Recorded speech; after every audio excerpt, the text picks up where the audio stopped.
મારા દરેક વાલા મિત્રોને જય શ્રી કૃષ્ણ। મારું નામ કમલેશ દવે, સામવેદ આચાર્ય, સુરત, ગુજરાતથી।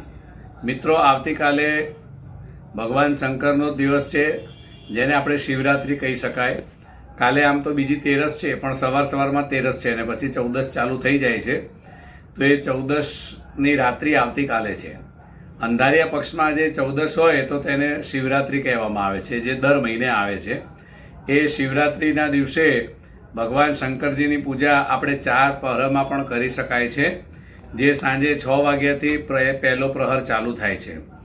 6 થી 9 થી પહેલો પ્રહર, 9 વાગ્યાથી 12 વાગ્યા સુધીનો બીજો પ્રહર, 12 થી 3નો ત્રીજો પ્રહર અને 3 થી સવારે 6નો ચોથો પ્રહર। આ 4 પ્રહરમાં ભગવાન ભોળાનાથની પૂજા થાય છે। આ પૂજા કરવાથી, રાત્રિની પ્રહર પૂજા કરવાથી ભગવાન આપણી બધી જ મનની મનોકામના પૂર્ણ કરે છે। આ 4 પ્રહર નહીં અને 1 પ્રહરની પણ તમે પૂજા કરો તો પણ ભગવાન તમારી મનોકામના પૂર્ણ કરે છે। આ વ્રત દરેક મનોકામનાઓ માટે છે। જેમના લગ્ન ન થતા હોય અથવા લગ્નની અંદર કોઈ વિલંબ થતો હોય તો એની માટે પણ તમે કરી શકાય। સારી નોકરી, કામ, ધંધા માટે પણ તમે કરી શકો છો। સંતાનની ઉત્પત્તિ માટે પણ તમે આ વ્રત કરી શકો છો।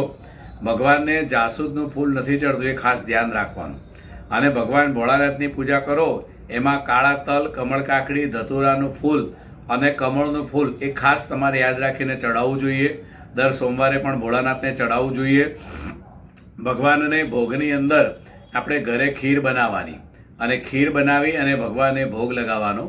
એનાથી ભગવાન ભોળાનાથ જલ્દી આપણા ઉપર પ્રસન્ન થાય છે। તો મિત્રો, આવતીકાલે શિવરાત્રિ છે। એ શિવરાત્રિનું વર્ષ ચોક્કસપણે વ્રત કરજો અને આ વ્રત કરવાથી તમારી બધી જ મનોકામના પૂર્ણ થશે અને દરેક કાર્ય માટેનું આ વ્રત છે। જય શ્રી કૃષ્ણ। આ વિડીયો જો સારો લાગે તો સબસ્ક્રાઈબ કરજો, શેર કરજો, કોમેન્ટ કરજો અને લાઈક કરજો। ફરીથી એકવાર જય શ્રી કૃષ્ણ।